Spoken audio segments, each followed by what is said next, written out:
Like a tablecloth? Yeah, but keep going. Okay. Tell us when you're filming. Oh, we filming. I've been doing it for like 10 minutes. Oh my God, you're that guy. All right, hey, how's it going? This is Justin and Peachtree Growler for our weekly Norcross football podcast. I've got Coach Nate Thornton, offensive line coach. We've got Coach Earl Moore, the defensive line coach and recruiting coordinator. And we got Tui Hosh over here, who is the offensive coordinator and quarterbacks coach, and probably does much more than that because I mean he's the man. Yeah. Next week I'll give it to Nate. Yeah. But this week I do like I am that guy. I like showing off that I got some Norcross Jordan 11s going on. They're the bomb. Anyway, back to football talk. Tough loss to Mill Creek, 21-10. First, I mean, I would love for y'all to just give your version of a recap. I'll go first.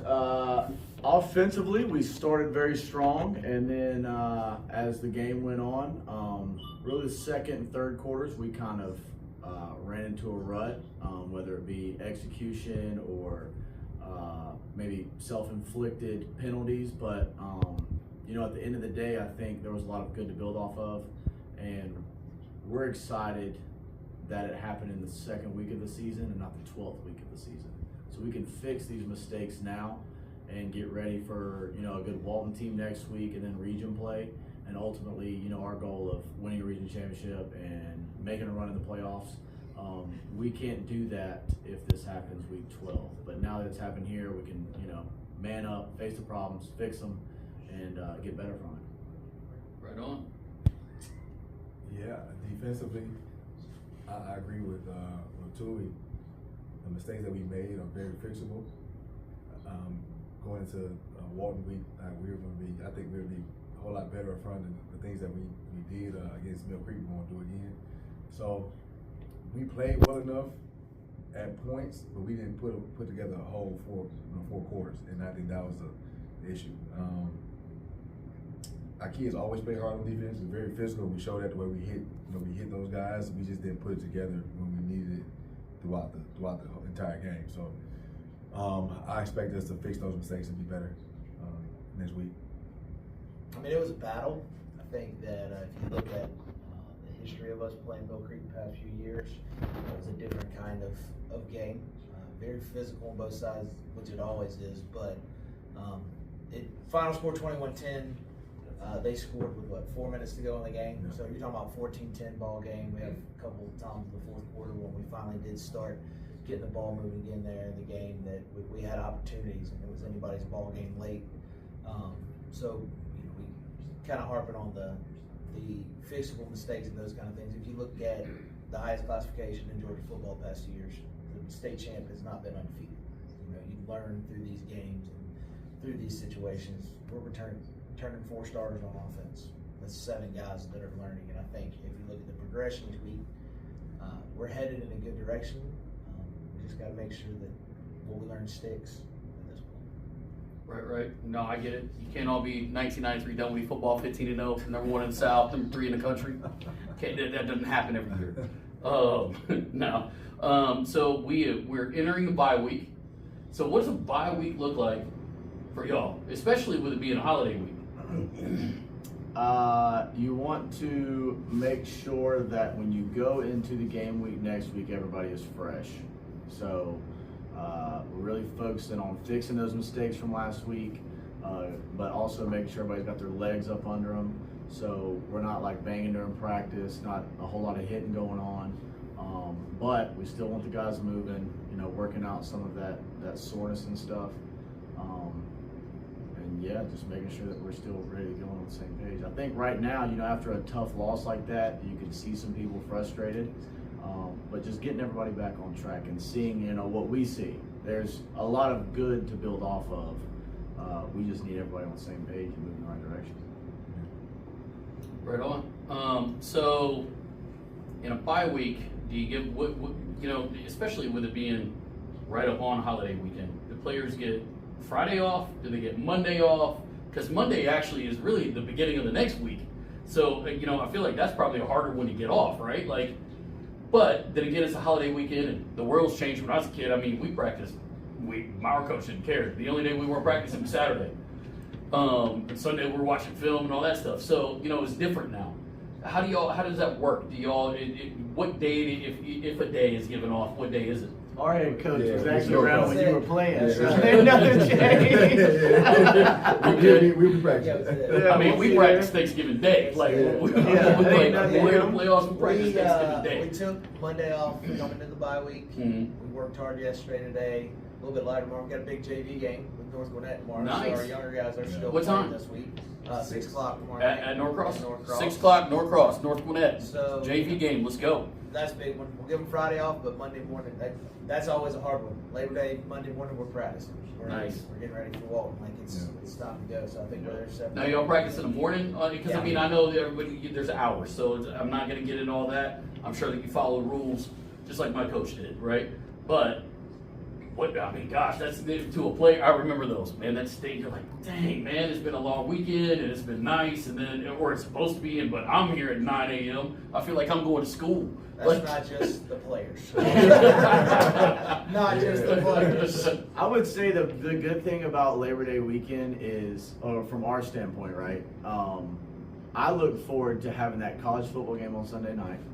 Like, so we'll go in and we'll meet on Sunday and do Go our Tigers. regular whatever. The Tigers are going to play on Sunday night, and then just not having to worry about like the teaching aspect of it on Monday. Like all I have to worry about on Monday is waking up and coaching football, Right. which I love to do. So, and it's a normal day, a normal Monday for us. It's just moved up from 2:10 in the afternoon to 7:10. So, it's It's kind of nice, though, because then you're Yeah. kind of in and out, right? Well, Right. they We've got the are. afternoon. They are. Y'all probably still got to stick around Yeah. and do more stuff, right? So, all right, I've got a couple questions that I jotted down. So, sorry, I'm not a professional over here. I'm still learning, so I'm going to read them straight off my phone. But you guys pick who answers which question. Fair enough? All right, so first question is, what are some of the most memorable moments of your football coaching career, and how have those experiences shaped you as a coach and as a person?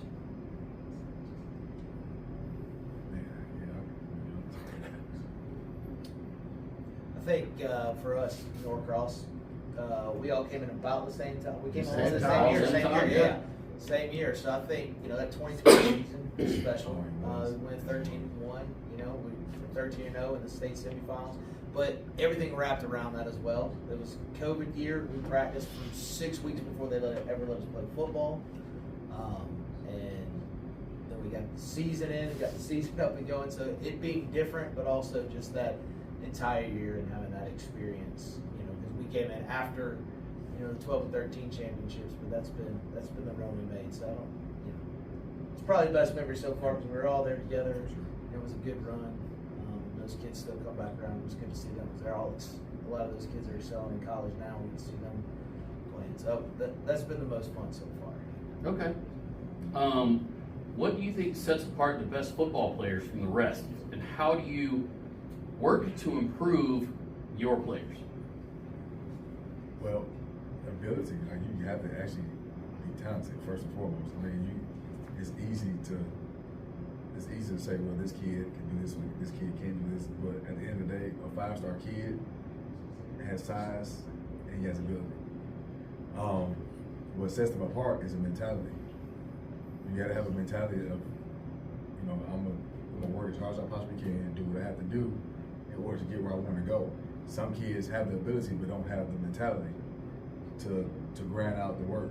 But when you do have that kid that has the ability, the size, and then he has the mindset to go with that, then you'll see that kid playing at those Power 5 schools. Okay. And now,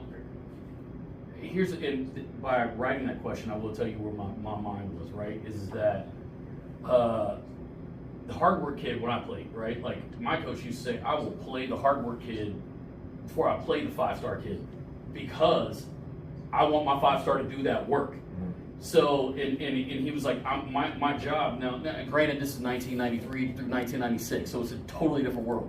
But his whole mentality was, my job is to raise and coach men to be men. So if at the end of the day, you're not doing what you're supposed to do, but this kid behind you is, and he's not as good as you, I have to play him. But for us it worked. But in this generation, I get exactly what you're saying. But do guys, and this is the next part of what I was going to say in that, or ask, do guys that are the hard work kid still get the opportunity? Yeah, for sure. But if I'm being transparent, I mean, this day and age, you gotta win. Yeah. And so you're gonna have the hard working kid. He's definitely gonna play.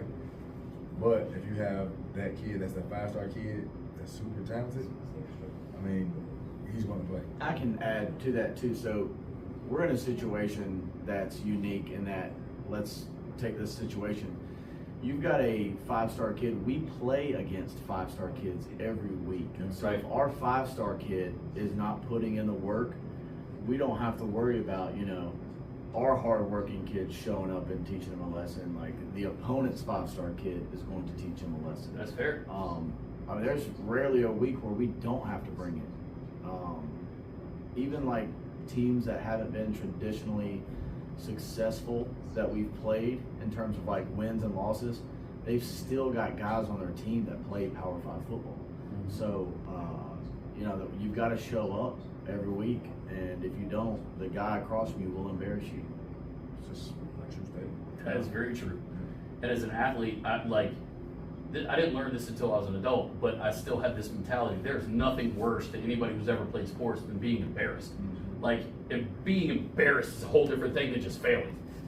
So I get that. That should be a motivator in itself every time you step out on a football field. All right, last one is, what do you think the most important qualities for a successful team captain is, and how do you choose them? And I know in high school football it's game to game, right? I'll let them answer it, but I'm a firm believer in that if your best players are your hardest workers, you're going to be successful. And that's just point blank.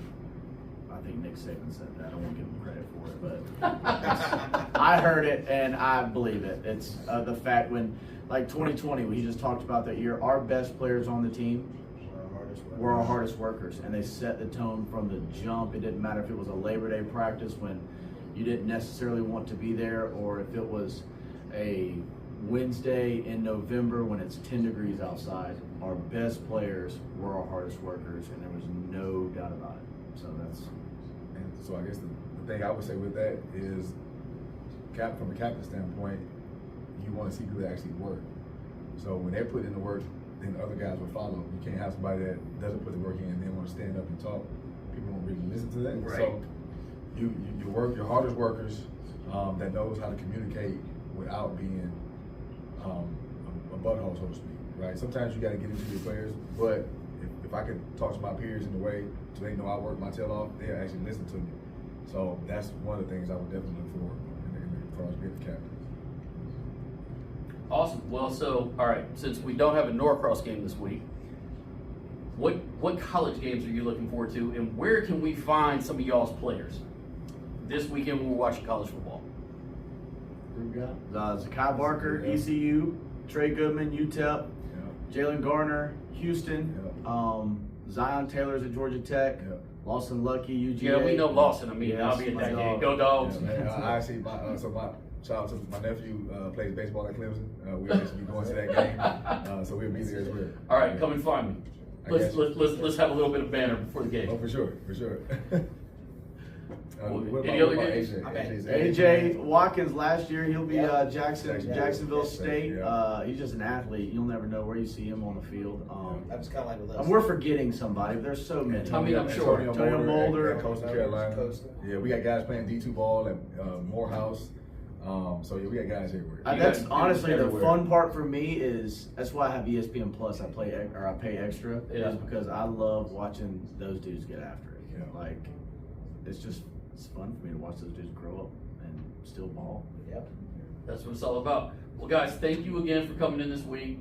I know that I took you away from your families on a bye week. You get a little bit more time to be able to be with them, and we greatly appreciate you coming in.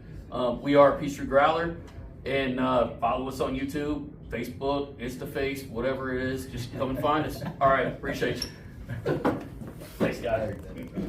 Kurt literally texted me in the middle of 15 minutes.